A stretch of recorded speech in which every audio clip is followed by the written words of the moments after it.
special snack is going to be eggs. That's right, eggs. I feed my chickens and ducks eggs that I don't think are fit for my customers.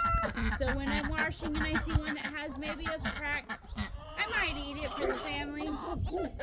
Or I might just mix it on up and give it to the birds. Oh no, I should have put it on its head. Oh, they're gonna peck the shit.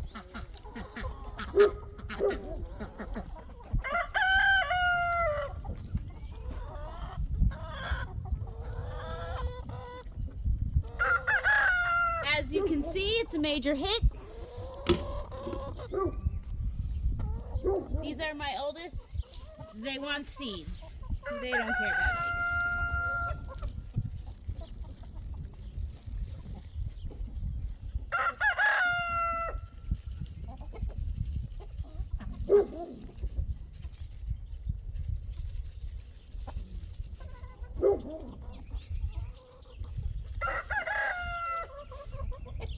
So this, giving them this also increases their calcium, and it's a high source of protein. It has every building block that they need to make more eggs.